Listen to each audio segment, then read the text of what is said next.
Bonjour, le 19 janvier, nous pouvons faire mémoire de Saint Germanicus. Saint Germanicus fut un jeune chrétien de l'Asie mineure, disciple de Saint Polycarpe de Smyrne, l'un des grands témoins apostoliques de l'Église primitive. Il vécut au IIe siècle, à l'époque des persécutions sous les empereurs Marc Aurèle et Lucius Verus. D'après les sources anciennes, notamment le martyre de Polycarpe, Germanicus était encore à la fleur de l'âge lorsque, arrêté pour sa foi, il fut conduit devant le tribunal. Sa jeunesse et la fragilité de son corps suscitèrent la compassion du juge, qui tenta de l'amener à renier le Christ pour sauver sa vie. Mais, animé d'une foi ardente et d'un amour total pour le Seigneur, Germanicus refusa toute compromission. Saint Polycarpe lui-même témoigne de sa ferveur et de sa force intérieure. Citation : « Dévoué à Dieu de toute son âme, il dompta l'animosité des incrédules par la force de sa foi. » Condamné à être livré aux bêtes dans l'amphithéâtre de Smyrne, il ne se contenta pas de subir son supplice, mais, soutenu par la grâce divine, provoqua volontairement la bête pour hâter son martyre, montrant que la crainte de la mort était vaincue par l'espérance de la vie éternelle. Saint Germanicus mourut vers 167 ou 168, précédant son maître Polycarpe dans le témoignage suprême.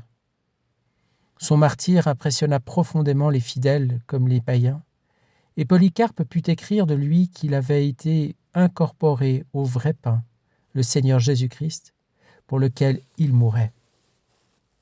En ce jeune martyr, l'Église contemple la pureté d'un cœur totalement livré au Christ, rappelant que la force du chrétien ne vient ni de l'âge ni du corps, mais de la foi vivante qui unit au sacrifice du Seigneur et ouvre déjà les portes de la gloire.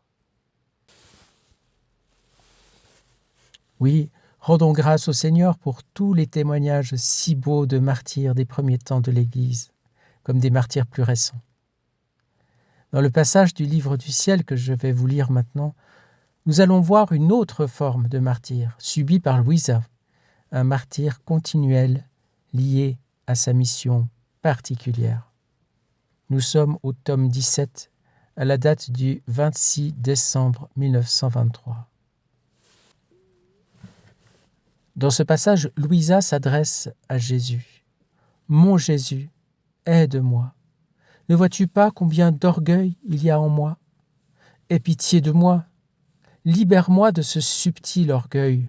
Je ne veux rien savoir si ce n'est de t'aimer. » Il me répondit : « Ma fille, les croix et les douleurs sont comme un pressoir pour l'âme. Tout comme le pressoir sert à écraser et à peler les raisins de telle façon que le jus pour le vin aille d'un côté et les pelures de l'autre, ainsi les croix et les douleurs, comme un pressoir, pèlent l'âme de l'orgueil, de l'amour de soi, des passions et de tout ce qui est humain, ne laissant que le pur vin des vertus. Ainsi, mes vertus se répandent dans l'âme comme sur un canevas blanc et s'y inscrivent avec des caractères indélébiles. Comment peux-tu donc craindre si à chaque fois que je te manifeste mes vérités au sujet de ma volonté, cela est précédé de croix et de douleur ? Plus les vérités sont élevées et plus intenses sont les douleurs. Ce n'est rien d'autre que la pression du pressoir que j'exerce sur toi, pour que tout ce qui est humain en toi soit enlevé. Il est de mon intérêt, plus que du tien, que ces vérités ne soient pas mêlées avec les pelures des passions humaines. Je repris : « Mon Jésus, pardonne-moi si je te dis ceci, mais tu es toi-même la cause de mes peurs. Si tu ne te cachais pas et ne me privais pas de toi, il n'y aurait en moi aucune place pour que ces peurs s'élèvent. Ah Jésus, tu me fais mourir, et cela d'une mort cruelle et double, puisque je ne meurs pas. Ah, si seulement je pouvais mourir vraiment, comme ce serait doux pour moi. Ah, Jésus, je t'assure, je ne peux en supporter plus. Soit que tu me prennes avec toi, ou que tu restes avec moi. Pendant que je disais cela, mon aimable Jésus me serra dans ses bras. Et c'était comme s'il pressait quelque chose avec ses mains, et je me sentais comme sous un pressoir. Je suis incapable de dire la souffrance que je ressentis. Lui seul sait ce qu'il m'a fait souffrir. Après, il m'a dit « Bien-aimée fille de ma volonté, regarde à l'intérieur de toi comment la volonté suprême ne concéda même pas un souffle de vie à ma volonté humaine, aussi sainte qu'elle fût. Je devais rester sous la pression de la divine volonté, plus que sous un pressoir. Elle constituait la vie de tous mes battements de cœur, de toutes mes paroles, de tous mes actes. Et ma petite volonté humaine mourait dans chacun de mes battements de cœur, de mes respirations, de mes actes, de mes paroles, etc. En réalité, cette volonté n'a jamais eu la vie. Je ne l'avais que pour la faire mourir continuellement. Et bien que cela fût un grand honneur pour mon humanité, et le plus grand des prodiges, chaque mort de ma volonté humaine se transformait en une vie de la divine volonté. Ces morts continuelles furent le plus grand et le plus amer martyre de mon humanité. Oh, comme les douleurs mêmes de ma passion furent petites devant ces morts continuelles en moi. Par cela, je donnais une gloire parfaite à mon Père céleste, que j'aimais d'un amour surpassant tout l'amour de toutes les créatures.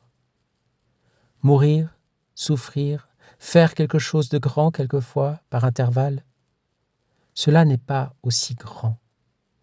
Les saints et les autres bonnes créatures ont fait ainsi.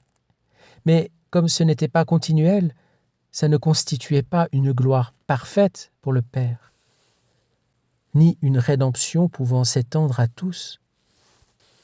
Donc, ma fille nouvelle-née, dans ma volonté éternelle, vois où ton Jésus te veut, sous le pressoir de ma divine volonté, de sorte que ta volonté puisse recevoir des morts continuelles, tout comme ce fut le cas pour ma volonté humaine. Sinon, je ne pourrais pas faire se lever l'ère nouvelle dans laquelle ma volonté pourra régner sur la terre. Cela prend des actes, des souffrances et des morts continuelles pour que le fiat voluntas tua descende du ciel sur la terre. Prends garde, ma fille, ne regarde pas les autres, pas même les saints, concernant la façon dont je me suis conduit avec eux.